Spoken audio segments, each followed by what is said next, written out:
የቻይና ሳይንቲስቶች ባትሪ የማያስፈልገውን የሌሊት እይታ አይን መነጽር መስራታቸውን ይፋ አድርገዋል። የቻይና ሳይንቲስቶች እና ቴክኖሎጂ ዩኒቨርሲቲ ተመራማሪዎች ቡድን አዲስ ጨለማ ውስጥ መጓዝ የሚያስችል የአይን መነጽር ነው የሰሩት። ይህ መነጽር በጨለማ ውስጥ ብንሆንም እንኳን ማየት ያስችላል ነው የተባለው። እነዚህ ሌንሶች ልዩ የሚያደርጋቸው ምንም አይነት የውጭ ኃይል አይፈልጉም፣ ባትሪም አይፈልጉም የተባለው። ሌንሶቹ የሚሰሩት ኢንፍራሬድን ብርሃን ወደሚታይ ብርሃን የሚቀይር ናሮ ፓርቲክሎች ናቸው የተባለው። እነዚህ ጥቃቅን ወይም ትናንሽ ናኖ ፓርቲክሎች እይታ እንድናገኝ ያደርጋሉ ነው የተባለው። እንግዲህ ከዚህ ጋር ተያይዞ ይህ ለጤና ተቋማት እንደዚሁም ደግሞ አስቸኳይ የሕክምና ለሚያስፈልጋቸው አካላትና ለድንገተኛ አገልግሎት እንደዚሁም ደግሞ ለደህንነት አገልግሎትም እንደሚውል ነው የተነገረው። ይህ መነጽር እንግዲህ በበርካቶችም አስተያየት እየተሰጠበት ይገኛል። ጨዋታ ቀያሪም ተብሎለታል። ምክንያቱም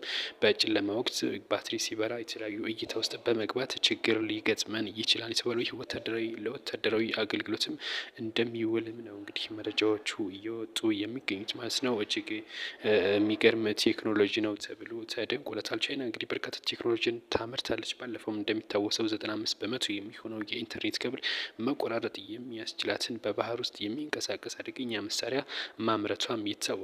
መረጃውን አድርሻችሁ ነበር። ይሄ ደግሞ አሁን እንግዲህ በቀጣዩ ይሄ ይዛው የመጣችው መነጽርም እጅግ አደገኛና እንደዚሁም ደግሞ በርካታ ለጤና እንደዚሁም ደግሞ ለደህንነት አገልግሎት ጥቅም ይውላል ተብሎ ተጠብቋል።